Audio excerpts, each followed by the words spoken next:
ఉదంతం, దాంట్లో పక్కన జీవీ రెడ్డిని బదిలీ చేయటం, అట్లాగే జీవీ రెడ్డి రాజీనామాను ఆమోదించేయడం, అట్లాగే దినేష్ కుమార్కి సంబంధించి జరిగినటువంటి వ్యవహారం ఏదైతే ఉందో దినేష్ కుమార్ తాజాగా ఒక నివేదిక ఇచ్చారట. గత కొన్నేళ్లుగా కస్టమర్ ప్రెమిసెస్ ఎక్విప్మెంట్ సిపిఈ బాక్సుల్ని సంస్థ ఇవ్వలేదు.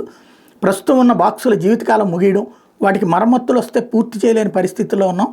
ఏపీ ఫైబర్ నెట్ నుండి పెట్టుబడి లేకుండా కొత్త బాక్సులను అందించడం మీద అంతర్గత కమిటీని ఏర్పాటు చేశాం. ఆ కమిటీ గుజరాత్ విధానాన్ని పరిశీలించింది.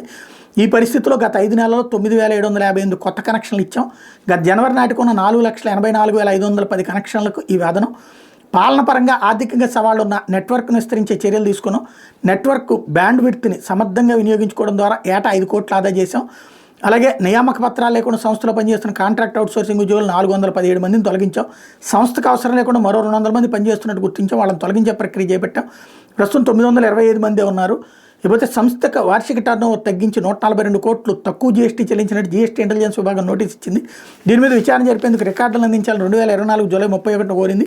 ఈ నోటీస్ మీద ఎలా స్పందించాలని దాని మీద చర్చించాం. సంస్థ ఖాతాల పర్యవేక్షణలో నిర్లక్ష్యం చూపిన ఆడిట్ సంస్థను బ్లాక్ లిస్ట్లో ఉంచాలని the institute of chartered accountants of India ప్రభుత్వ ముఖ్య కార్యదర్శికి లేఖ రాశాం. ఆ సంస్థకు బదులు డిహెచ్కే అండ్ అసోసియేట్స్కి సంస్థ అకౌంటింగ్ బాధ్యతలు అప్పగించాం.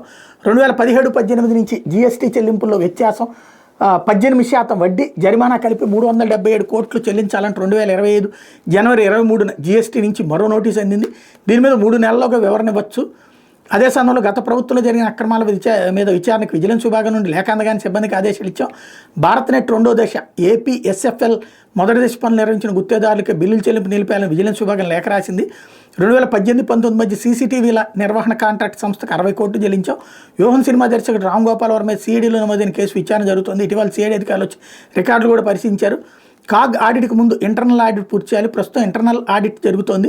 అది పూర్తయిన తర్వాత కాగ్ ఆడిట్ నిర్వహించాలనుకున్నాం. ఈ లోపుగా ఈయన ఆవేశపడ్డారన్నట్టు చెప్పుకొచ్చారన్నమాట.